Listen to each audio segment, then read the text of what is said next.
Dear students, ਅੱਜ ਆਪਾਂ ਇੱਕ ਰੀਡਿੰਗ ਕੰਪਰੀਹੈਂਸ਼ਨ ਕਰਨ ਜਾ ਰਹੇ ਹਾਂ। We have to read this given passage and answer the questions that follow. ਇਸ ਰੀਡਿੰਗ ਕੰਪਰੀਹੈਂਸ਼ਨ ਨੂੰ ਪੜ੍ਹਨ ਤੋਂ ਬਾਅਦ ਬੇਟੇ ਆਪਾਂ ਕੁਐਸਚਨਸ ਦੇ ਆਨਸਰ ਦੇਣੇ ਹਨ। ਸਭ ਤੋਂ ਪਹਿਲਾਂ ਦੇਖੋ, ਮੈਂ ਤੁਹਾਨੂੰ ਇਸ ਦੀ ਟ੍ਰਾਂਸਲੇਸ਼ਨ ਕਰਕੇ ਦੱਸਾਂਗਾ। ਜਦੋਂ ਮੈਂ ਤੁਹਾਨੂੰ ਇਹ ਪੈਰਾਗ੍ਰਾਫ ਪੜ੍ਹ ਦੇਵਾਂਗਾ ਔਰ ਕੁਐਸਚਨਸ ਦੀ ਥੋੜ੍ਹੀ ਜਿਹੀ ਪੰਜਾਬੀ ਦੱਸ ਦੇਵਾਂਗਾ, ਐਕਸਪਲੇਨ ਕਰ ਦੇਵਾਂਗਾ, ਤੁਸੀਂ ਵੀਡੀਓ ਨੂੰ ਸਟਾਪ ਕਰਕੇ ਸਭ ਤੋਂ ਪਹਿਲਾਂ ਆਪਣੇ ਆਪ ਕੁਐਸਚਨਸ ਕਰਨ ਦੀ ਕੋਸ਼ਿਸ਼ ਕਰਨੀ ਹੈ। ਉਸ ਤੋਂ ਬਾਅਦ ਦੁਬਾਰਾ ਵੀਡੀਓ ਨੂੰ ਔਨ ਕਰਨ ਤੋਂ ਬਾਅਦ ਤੁਸੀਂ ਆਪਣੇ ਆਨਸਰਸ ਮੈਚ ਕਰ ਲੈਣੇ ਨੇ। ਓਕੇ ਬੇਟੇ, ਸਮਝ ਗਏ? ਓਕੇ, ਆਓ ਹੁਣ ਆਪਾਂ ਸ਼ੁਰੂ ਕਰੀਏ। There was a young boy named Iqbal Singh whose shoes were a little worn out. ਇੱਕ ਵਾਰ ਇੱਕ ਯੰਗ ਲੜਕਾ ਸੀ ਜਿਸ ਦਾ ਨਾਮ ਸੀ ਇਕਬਾਲ ਸਿੰਘ। whose shoes, ਜਿਸ ਦੇ ਬੂਟ। whose means ਜਿਸ ਦੇ। a little worn out, ਜਿਸ ਦੇ ਜੁੱਤੇ ਥੋੜ੍ਹੇ ਜਿਹੇ worn out ਹੋ ਗਏ ਸੀ। worn out means ਥੋੜ੍ਹੇ ਜਿਹੇ ਫਟੇ ਪੁਰਾਣੇ ਹੋ ਗਏ ਸੀ। He pestered his father, Surinder Singh, every day to buy him a new pair of shoes. ਉਹ ਹਰ ਰੋਜ਼ ਆਪਣੇ ਪਿਤਾ ਸੁਰਿੰਦਰ ਸਿੰਘ ਨੂੰ ਪੈਸਟਰ ਕਰਦਾ ਸੀ। ਪੈਸਟਰ ਕਰਨਾ means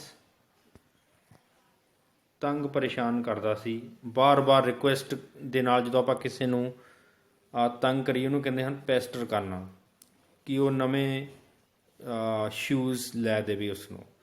His father was a poor factory worker. ਪਰ ਉਸਦੇ ਪਿਤਾ ਜੀ ਸੁਰਿੰਦਰ ਸਿੰਘ ਇੱਕ ਫੈਕਟਰੀ ਵਰਕਰ ਸਨ, ਫੈਕਟਰੀ ਵਿੱਚ ਕੰਮ ਕਰਦੇ ਸਨ। who could not afford new shoes, ਜੋ ਕਿ ਨਵੇਂ ਸ਼ੂਜ਼ ਐਫਰਡ ਨਹੀਂ ਕਰ ਸਕਦੇ ਸਨ। ਐਫਰਡ ਕਰਨਾ ਮਤਲਬ ਯੋਗ ਹੋ ਜਾਣਾ ਕਿਸੇ ਚੀਜ਼ ਨੂੰ ਕਰਨ ਦੇ। could not afford ਮਤਲਬ ਨਹੀਂ ਸਨ, ਕਿਉਂਕਿ ਉਹ ਸੈਲਰੀ ਘੱਟ ਹੋਵੇਗੀ ਉਹਨਾਂ ਦੀ, ਉਹ ਨਹੀਂ ਐਫਰਡ ਕਰ ਸਕਦੇ ਸੀ new shoes. One day the father worked till late. ਇੱਕ ਦਿਨ ਉਸਦੇ ਪਿਤਾ ਜੀ ਨੇ ਲੇਟ ਕੰਮ ਕੀਤਾ। earned some extra money. ਬੇਟੇ ਦੇਖੋ, earned means ਕਮਾਇਆ। some extra money, ਵਾਧੂ ਪੈਸੇ ਕਮਾਏ। and bought new shoes for his son. buy ਤੋਂ ਸੈਕਿੰਡ ਫਾਰਮ ਬਣੀ ਹੈ bought. bought means ਖਰੀਦੇ। ਉਸਨੇ ਆਪਣੇ ਬੇਟੇ ਲਈ ਨਿਊ ਸ਼ੂਜ਼ ਖਰੀਦੇ। but The boy did not like the shoes. ਪਰ ਲੜਕੇ ਨੇ ਸ਼ੂਜ਼ ਪਸੰਦ ਨਹੀਂ ਕੀਤੇ। He said they were old fashioned. old fashioned means ਪੁਰਾਣੇ ਰਿਵਾਜਾਂ ਵਾਲੇ ਸਨ। ਉਹ ਕਹਿੰਦਾ ਕਿ ਬੂਟ ਮੈਨੂੰ ਨਹੀਂ ਪਸੰਦ। and of poor quality, ਔਰ ਉਹਨਾਂ ਦੀ ਜੋ ਕੁਆਲਿਟੀ ਸੀ ਉਹ ਕਾਫੀ ਘਟੀਆ ਸੀ, ਮਤਲਬ ਜ਼ਿਆਦਾ ਵਧੀਆ ਨਹੀਂ ਸਨ। He grumbled and complained and left home in a bad mood. ਦੇਖੋ, ਉਸਨੇ ਇਸ ਚੀਜ਼ ਨੂੰ ਪਸੰਦ ਨਹੀਂ ਕੀਤਾ, ਕੰਪਲੇਨ ਕੀਤਾ ਔਰ ਉੱਥੋਂ ਚਲਾ ਗਿਆ ਬੈਡ ਮੂਡ ਦੇ ਵਿੱਚ। S he set at the bus stop near his house.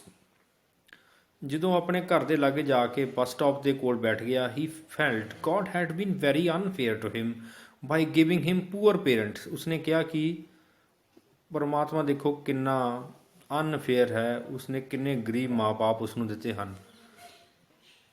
ਦੇਖੋ, ਅਨਫੇਅਰ ਮੀਨਸ ਜੋ ਫੇਅਰ ਨਾ ਹੋਵੇ, ਮਤਲਬ ਉਸਦੇ ਪ੍ਰਤੀ ਠੀਕ ਨਹੀਂ ਹੈ ਪਰਮਾਤਮਾ। Just then he saw a beggar boy slowly hobble by on crutches. ਥੋੜ੍ਹੀ ਦੇਰ ਬਾਅਦ ਉਸਨੇ ਇੱਕ ਬੈਗਰ ਨੂੰ ਦੇਖਿਆ। ਬੈਗਰ ਦਾ ਮਤਲਬ ਹੁੰਦਾ ਜਿਹੜੇ ਭੀਖ ਮੰਗਦੇ ਹਨ। ਉਸ ਲੜਕੇ ਨੂੰ ਉਸਨੇ ਦੇਖਿਆ ਜੋ ਕਿ ਕਰਚਿਸ ਦੇ ਉੱਪਰ ਸੀ। ਕਰਚ ਮੀਨਸ ਇਹਦਾ ਮਤਲਬ ਉਸ ਦੀਆਂ ਲੱਤਾਂ ਸਹੀ ਕੰਮ ਨਹੀਂ ਕਰ ਰਹੀਆਂ ਸੀ। ਹੌਬਲ ਬਾਏ ਦਾ ਮਤਲਬ ਹੁੰਦਾ ਕਿ ਠੀਕ ਤਰ੍ਹਾਂ ਨਾ ਤੁਰਨਾ, ਜੋ ਕਿ ਕਰਚਿਸ ਦੇ ਉੱਪਰ ਤੁਰ ਰਿਹਾ ਸੀ। The boy had no legs below the knees. ਔਰ ਦੇਖੋ, ਉਸ ਲੜਕੇ ਦੀਆਂ ਲੱਤਾਂ ਨਹੀਂ ਸਨ। ਨੀਜ਼ ਮੀਨਸ ਜੋ ਆਪਣੇ ਘੁਟਨੇ ਹੁੰਦੇ ਹਨ, ਉਸ ਤੋਂ ਨੀਚੇ ਉਹਨਾਂ ਦੀਆਂ ਲੱਤਾਂ ਨਹੀਂ ਸਨ। ਦਾ boy The young boy was ashamed of his behavior. Ashamed of means ਉਸਨੂੰ ਸ਼ਰਮ ਆਈ। ashamed of means ਉਸਨੂੰ ਸ਼ਰਮ ਆਈ। behavior means ਆਪਣੇ ਸੁਭਾਅ ਦੇ ਉੱਪਰ। behavior ਵੀ ਨੋਟ ਕਰਨਾ ਹੈ, ਸੁਭਾਅ। he was complaining about his shoes. ਉਹ ਆਪਣੇ ਸ਼ੂਜ਼ ਦੇ ਪ੍ਰਤੀ ਕੰਪਲੇਨ ਕਰ ਰਿਹਾ ਸੀ। while this poor beggar boy had no feet. ਜਦ ਕਿ ਇਸ ਗਰੀਬ ਭਿਖਾਰੀ ਦੇ ਕੋਲ ਤੇ ਪੈਰ ਵੀ ਨਹੀਂ ਸਨ। with tears in his eyes, ਉਸਦੀਆਂ ਅੱਖਾਂ ਵਿੱਚ ਹੰਝੂ ਸੀ, the young boy thanked God for giving him legs and feet to walk with. ਉਸਨੇ ਕਿਹਾ ਕਿ ਪਰਮਾਤਮਾ ਦਾ ਸ਼ੁਕਰ ਹੈ ਕਿ ਮੇਰੇ ਕੋਲ ਤੁਰਨ ਵਾਸਤੇ ਲੱਤਾਂ ਵੀ ਹਨ ਤੇ ਪੈਰ ਵੀ ਹਨ. He also thanked God for giving him loving parents who cared for his happiness. ਉਸਨੇ ਪਰਮਾਤਮਾ ਦਾ ਆਪਣੇ ਲਵਿੰਗ ਪੇਰੈਂਟਸ ਵਾਸਤੇ ਵੀ ਧੰਨਵਾਦ ਕੀਤਾ ਜੋ ਕਿ ਉਸਦੀ ਕੇਅਰ ਕਰਦੇ ਸਨ. ਹੁਣ ਬੇਟੇ ਦੇਖੋ ਨੈਕਸਟ ਕੁਐਸਚਨ ਸਨ. ਮੈਂ ਫਿਲਹਾਲ ਇਹਨਾਂ ਦੇ ਆਨਸਰ ਨਹੀਂ ਤੁਹਾਨੂੰ ਸਿਰਫ ਐਕਸਪਲੇਨ ਕਰਾਂਗਾ. ਉਸ ਤੋਂ ਬਾਅਦ ਤੁਸੀਂ ਵੀਡੀਓ ਨੂੰ ਸਟਾਪ ਕਰਨਾ ਹੈ, ਫਿਰ ਮੈਂ ਆਨਸਰ ਦੱਸਾਂਗਾ, ਫਿਰ ਤੁਸੀਂ ਆਪਣੇ ਆਨਸਰਸ ਮੈਚ ਕਰ ਲੈਣੇ ਹਨ. The first question is what was the name of boy. ਲੜਕੇ ਦਾ ਨਾਮ ਕੀ ਸੀ? ਸੁਰਿੰਦਰ ਸਿੰਘ, ਰਜਿੰਦਰ ਸਿੰਘ, ਇਕਬਾਲ ਸਿੰਘ, ਗੁਰਪਿਆਰ ਸਿੰਘ. ਸੋਚਣਾ ਹੈ ਤੁਸੀਂ. Question number 2 what did he pester his father for. ਉਸਨੇ ਆਪਣੇ ਪਿਤਾ ਜੀ ਨੂੰ ਕਿਸ ਚੀਜ਼ ਵਾਸਤੇ ਤੰਗ ਪਰੇਸ਼ਾਨ ਕੀਤਾ ਜਾਂ ਬਾਰ-ਬਾਰ ਬੇਨਤੀ ਕੀਤੀ? ਸਕੂਲ ਬੈਗ ਵਾਸਤੇ, ਵਾਟਰ ਬੋਟਲ ਵਾਸਤੇ, ਸਕੂਲ ਯੂਨੀਫਾਰਮ ਵਾਸਤੇ ਜਾਂ ਸ਼ੂਜ਼ ਵਾਸਤੇ? D option. ਓਕੇ, ਜੋ ਵੀ ਹੈ ਚਾਰ ਆਪਸ਼ਨਸ ਦੇ ਵਿੱਚੋਂ. ਵਟ ਵਾਜ਼ ਹਿਸ ਫਾਦਰ. ਉਸਦੇ ਪਿਤਾ ਜੀ ਕੀ ਕੰਮ ਕਰਦੇ ਸਨ? ਬੇਟੇ ਜਦੋਂ ਇੱਦਾਂ ਲਿਖਿਆ ਹੋਇਆ ਨਾ what was his father, what is your father, ਮਤਲਬ ਤੁਹਾਡੇ ਪਿਤਾ ਜੀ ਕੀ ਕਰਦੇ ਹਨ. ਚਾਰ ਆਪਸ਼ਨ ਸਨ. ਫੈਕਟਰੀ ਵਰਕਰ ਸੀ, ਸਕੂਲ ਟੀਚਰ ਸੀ, ਬੱਸ ਡਰਾਈਵਰ ਸੀ ਜਾਂ ਸ਼ਾਪਕੀਪਰ ਸੀ? ਸੋਚੋ. One day the father worked till late and dash some extra money. ਇੱਕ ਦਿਨ ਉਸਦੇ ਪਿਤਾ ਜੀ ਨੇ ਲੇਟ ਕੰਮ ਕੀਤਾ ਅਤੇ ਕੁਛ ਐਕਸਟਰਾ ਪੈਸੇ ਡੈਸ਼ ਕੀ ਕੀਤੇ? ਚਾਰ ਆਪਸ਼ਨਸ. ਬੈਗ ਭੀਖ ਮੰਗੀ, ਸਟੀਲ ਚੋਰੀ ਕੀਤੇ, ਸਪੈਂਡ ਖਰਚ ਕੀਤੇ, ਅਰਨਡ ਕਮਾਏ. Question number 5 what did the boy see at the bus stop. ਲੜਕੇ ਨੇ ਬੱਸ ਸਟਾਪ 'ਤੇ ਕੀ ਦੇਖਿਆ? ਚਾਰ ਆਪਸ਼ਨ ਸਨ. ਇਹ ਫਰੈਂਡ ਇੱਕ ਦੋਸਤ ਨੂੰ ਦੇਖਿਆ, ਇਹ ਟੀਚਰ ਇੱਕ ਟੀਚਰ ਨੂੰ ਦੇਖਿਆ, ਇਹ ਪੁਲਿਸਮੈਨ ਨੂੰ ਦੇਖਿਆ, ਇਹ ਬੈਗਰ ਬॉय ਇੱਕ ਭਿਖਾਰੀ ਲੜਕੇ ਨੂੰ ਦੇਖਿਆ. ਸੋਚੋ ਆਪਣੇ ਆਪ. ਦ beggar boy had dash below the knees. ਘੁਟਨਿਆਂ ਤੋਂ ਨੀਚੇ ਲੜਕੇ ਦੇ ਕੀ ਨਹੀਂ ਸੀ? ਨੋ ਲੈਗਸ, ਲੱਤਾਂ ਨਹੀਂ ਸੀ. ਲੈਗਸ, ਲੱਤਾਂ ਸਨ. ਨੋ ਟੋਜ਼, ਅੰਗੂਠੇ ਨਹੀਂ ਸਨ. ਟੋਜ਼, ਅੰਗੂਠੇ ਸਨ. ਚਾਰ options. Last question the boy thanks God for giving him dash parents. ਲੜਕਾ ਪਰਮਾਤਮਾ ਦਾ ਧੰਨਵਾਦ ਕਰਦਾ ਕਿ ਉਸਨੇ ਪਰਮਾਤਮਾ ਨੇ ਉਸ ਨੂੰ ਡੈਸ਼ ਪੇਰੈਂਟਸ ਦਿੱਤੇ ਹਨ. ਕੇਅਰਿੰਗ ਦਿੱਤੇ ਹਨ, ਉਹਦੀ ਮਤਲਬ ਕੇਅਰ ਕਰਨ ਵਾਲੇ, ਓਨੈਸਟ ਇਮਾਨਦਾਰ, ਲਵਿੰਗ ਪਿਆਰੇ, ਹਾਰਡ ਵਰਕਿੰਗ ਮਿਹਨਤੀ. ਸੋ ਹੁਣ ਤੁਸੀਂ 4-5 ਮਿੰਟ ਵਾਸਤੇ ਵੀਡੀਓ ਨੂੰ ਸਟਾਪ ਕਰਕੇ ਪਹਿਲਾਂ ਆਪਣੇ ਆਪ ਆਨਸਰ ਕਰਨੇ ਹਨ, ਫਿਰ ਜੋ ਮੈਂ ਇਸ ਦੇ ਆਨਸਰ ਦੱਸਣ ਜਾ ਰਿਹਾ ਹਾਂ ਉਹ ਤੁਸੀਂ ਮੈਚ ਕਰ ਲੈਣੇ ਹਨ. ਓਕੇ ਬੇਟੇ, ਕਰੋ ਪਹਿਲਾਂ. ਓਕੇ, ਹੁਣ ਤੁਸੀਂ ਵੀਡੀਓ ਨੂੰ ਦੁਬਾਰਾ